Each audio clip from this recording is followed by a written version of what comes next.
Hello student, एक chapter 6 squares and square root exercise 6.3 इसका question number 6 देखते हैं।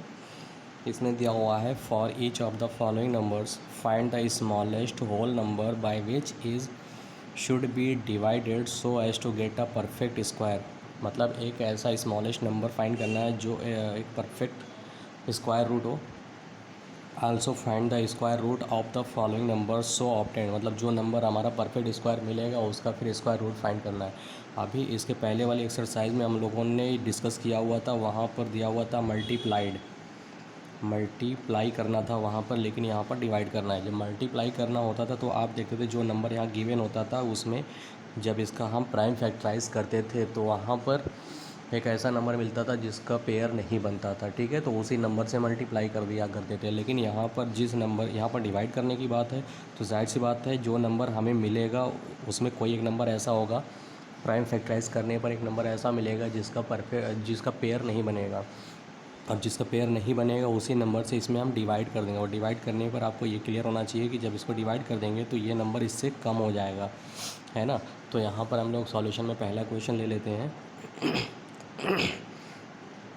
252 का स्क्वायर रूट फाइंड करना है। यहाँ पर प्राइम फैक्टराइजेशन मेथड से 252 का जब भी हम फैक्टराइज करेंगे, 2 1 ज़ा 2, 2 2 ज़ा 4, 2 6 ज़ा 12, 2 6 ज़ा 12, 2 3 ज़ा 6, 3 2 ज़ा 6, 3 1 ज़ा 3, 3 7 ज़ा 21, 7 1 ज़ा 7। तो आप देख रहे हैं इसका फैक्टर जो फैक्टर बन रहा है वो 2 इंटू 2 इंटू 3 इंटू 3 इंटू 7 ये बन रहा है। तो यहाँ पर आप देख रहे हैं कि 7 का पेयर नहीं बन पा रहे। इसको यहाँ पर हम कर सकते हैं। तो 7 का पेयर नहीं बन पा रहा है, इसका मतलब we should divided 252 divided by 7 to get a perfect square इससे हमें मिलेगा। ठीक है, तो हमारा जो 252 ये नंबर है तो इसको हम फैक्टराइज करके यहाँ पर लिख सकते हैं 2 इंटू 2 इंटू 3 इंटू 3 इंटू 7। इसको डिवाइड करना है 7 से। तो आप देख रहे हैं 7 से 7 कैंसिल हो जा रहा है, तो यहाँ पर जो बच रहा है आपका 2 इंटू 2 इंटू 3 इंटू 3 ये बनेगा, और ये जो हमारा बनेगा वो नंबर आपका 36 बन रहा है। ठीक है, 2 2 ज़ा 4 3 ज़ा 6, 2 2 ज़ा 4, 4 3 ज़ा 12, 12 3 ज़ा 36 का जब भी हम स्क्वायर रूट फाइंड करेंगे पेयर बनाकर बाहर निकालेंगे तो आएगा 2 इंटू 3, मतलब ये हो गया 6। मतलब ये 36 है जो स्क्वायर रूट मिल रहा है हमें वो 6 मिल रहा है। ठीक है, इसी तरह से कोई भी नंबर हम लेंगे उसमें जैसा कि पिछले एक्सरसाइज में हम लोगों ने किया हुआ है कि वहाँ पर मल्टीप्लाई करना हुआ था। ठीक है, इसका जब भी हम फैक्टराइज करेंगे, इसका करेंगे या इसका करेंगे, किसी भी नंबर का जब भी हम फैक्टराइज करेंगे तो उसके लास्ट में कोई एक ऐसा नंबर इसकी तरह आएगा जिसका पेयर नहीं बनेगा, और उसका परफेक्ट स्क्वायर फाइंड करने के लिए उसी नंबर से हम यहाँ पर डिवाइड कर देंगे। ठीक है, डिवाइड करने पर हमारा एक परफेक्ट स्क्वायर मिल जाएगा जिसका स्क्वायर रूट फाइंड करने पर हमारा परफेक्ट स्क्वायर मिलने पर इसका स्क्वायर रूट फाइंड करेंगे तो लाइक दिस इस तरह से होगा। ठीक है, तो बाकी के जो क्वेश्चन बच रहे हैं आपके, ये सारे क्वेश्चन आपके ये क्लास वर्क कह सकते हैं, इसको आपको खुद करना है। ठीक है, बाकी नंबर्स को आपको खुद करना है, मतलब ये बाकी जो नंबर्स हैं 5 क्वेश्चन वो आपको खुद करना है। ठीक है, आई होप कि ये आपको क्लियरिटी बिल्कुल पूरी तरह से क्लियर समझ में आ गया होगा। अभी आते हैं, डिस्कस करते हैं एक्सरसाइज 6.3 का क्वेश्चन नंबर 7। तो यहाँ पर दिया हुआ है the student of class 8 of A school donated 2401 rupees in all. मतलब क्लास 8 के कुछ बच्चे हैं जो टोटल रुपए डोनेट कर रहे हैं 2401 रुपये। कहाँ पर डोनेट कर रहे हैं? For prime minister relief fund, मतलब प्रधानमंत्री राहत कोष में, प्राइम मिनिस्टर रिलीफ फंड में वो इस तरह से 2401 रुपीज़ पे कर रहे हैं, मतलब डोनेट कर रहे हैं। Each student donated as many rupees as the number of student in the class, find the number of student in class. मतलब ये बोल रहा है कि क्लास में जितने बच्चे हैं, सपोज़ कि क्लास में 5 स्टूडेंट हैं, 1 2 3 4 5 स्टूडेंट हैं, तो इसका मतलब ये हुआ कि सभी 5 रुपीज़ पे कर रहे हैं। मतलब क्लास में जितने स्टूडेंट हैं वो उतने उतने रुपए पे करते हैं। कहने का मतलब अगर क्लास में 10 स्टूडेंट हैं तो 10 रुपीज़, हर बच्चा 10 रुपीज़ पे करता है। अगर 30 स्टूडेंट है तो 30 रुपीज़ सब बच्चे पे कर रहे हैं। ठीक है, तो हमें ये फाइंड करना है कि find the number of student in the class. तो क्लास में कितने नंबर ऑफ़ स्टूडेंट्स हैं वो हमें फाइंड करना है। तो यहाँ पर हम लेट कर लेते हैं, जो हमें नहीं पता होता है।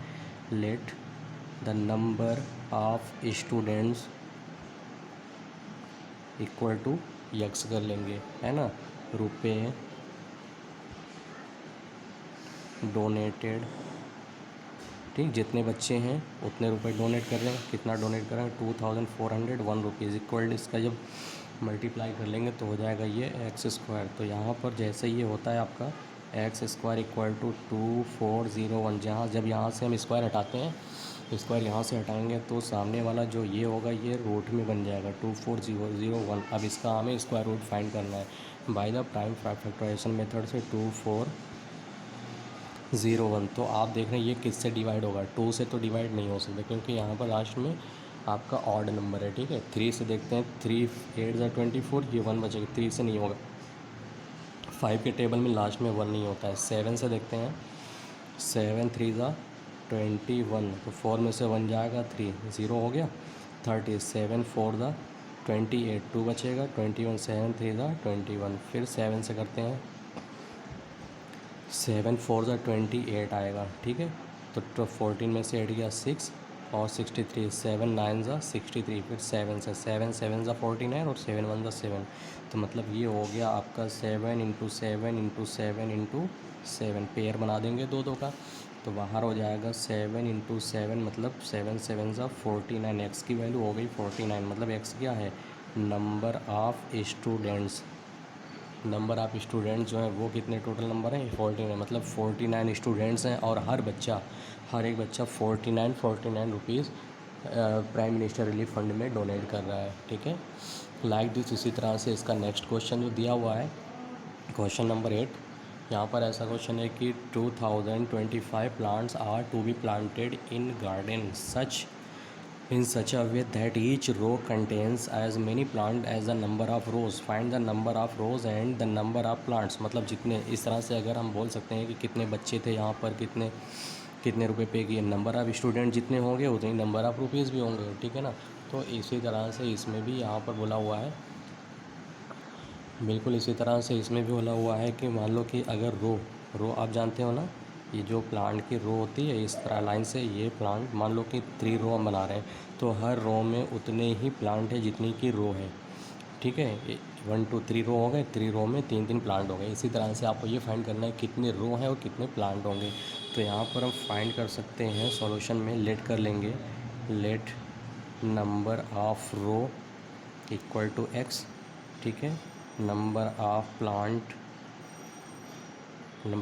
इक्वल टू जितने प्लांट होंगे उतने ही रो होंगे। तो ये टोटल कितना था? 2025 इक्वल टू ये हो जाएगा आपका एक्स स्क्वायर। तो घुमाकर सीधा कर लेंगे, x square equal to 2025 like that, ऊपर वाले की तरह। जब यहाँ से स्क्वायर हटा देंगे तो ये हो जाएगा रूट 2025, ठीक है। अब 2025 का हम स्क्वायर रूट फाइंड करते हैं, वो भी प्राइम फैक्टराइज मेथड की हेल्प से। 2025, तो यहाँ पर 5 है तो ये 5 से कैंसिल आउट होना चाहिए। 5 4 ज़ा 20, ठीक, ये तो यहाँ पर 0, क्योंकि दोनों नंबर अलग अलग कट रहे हैं, 0 आपको बढ़ाना होगा। 5 5 ज़ा 25, फिर 5 से, 5 8 ज़ा 40, 5 1 ज़ा 5, 3 से जाएगा, 3 2 ज़ा 6, 3 7 ज़ा 21, 3 से 3 9 ज़ा 27, 3 3 ज़ा 9 और 3 1 ज़ा 3, ये हो गया। तो एक्स इक्वल ये हो जाएगा आपका 5 इंटू 5 इंटू 3 इंटू 3, 4 टाइम है, इंटू थ्री पेयर बनाकर बाहर निकालेंगे, ये बन जाएगा पेयर। 5 इंटू 3 मल्टीप्लाई करेंगे, 5 3 ज़ा 15, 15 3 ज़ा 45, मतलब 45 कितने प्लांट हो गए? 45 प्लांट हो गए और 45 रो भी हो जाएंगे। Number of row equal to 45 और नंबर ऑफ प्लांट भी हो जाएंगे 45, ठीक है। आई होप ये भी आपको क्लियर, बिल्कुल अच्छी तरह से आ गया होगा समझ में। डिस्कस करते हैं क्वेश्चन नंबर 9 एक्सरसाइज 6.3 का। इसमें ये दिया हुआ है कि find the smallest square number that is divisible by each of the number 4 9 and 10। आपने इस तरह का क्वेश्चन क्लास 6 में भी पढ़ा हुआ है, find the smallest number that is divisible by that. यहाँ पर स्क्वायर पूछा हुआ है लेकिन वहाँ पर स्क्वायर नहीं पूछा हुआ होता है, ठीक है। तो लीस्ट नंबर या स्मॉलेस्ट नंबर की जब बात करता है तो हम क्या करते हैं, LCM फाइंड कर लेते हैं, ठीक है। LCM ऑफ 4 9 एंड 10, तो हो जाएगा 4 9 और 10 का LCM इस तरह से जैसे आप फाइंड करते हो। 2 2 ज़ा 4, 9 कैंसिल आउट नहीं होगा, 2 5 ज़ा 10, 2 1 ज़ा 2, 9 5, 5 1 9 1, 9 से जाएगा 1 1 और 1, तो हो गया ये 2 इंटू 2 इंटू 5 इंटू 9 मल्टीप्लाई कर लेंगे। 2 × 4, 4 × 5 = 20, 29 × 2 9 = 18, 180 आ गया। 180 तो आया, ये स्मॉलेस्ट नंबर है, लेकिन क्या ये स्क्वायर नंबर है, ये भी हमें देखना परफेक्ट स्क्वायर है कि नहीं। तो 180 आपका 180 यहाँ पर 1 टाइम 0 है, तो ये 180 आपका परफेक्ट स्क्वायर नहीं हो सकता। क्यों? क्योंकि परफेक्ट स्क्वायर के लास्ट में क्या होना चाहिए, 1 होना चाहिए, 4 होना चाहिए, 9 होना चाहिए, 6 होना चाहिए, 5 होना चाहिए, 0 होना चाहिए, वो भी इवन टाइम होना चाहिए। ठीक है, ऐसा नंबर अगर आता है तो आपका परफेक्ट स्क्वायर है, तो होता है, नहीं तो नहीं है। परफेक्ट स्क्वायर ये नहीं है। परफेक्ट स्क्वायर बनाने के लिए हमें इसमें क्या करना होगा, ठीक है।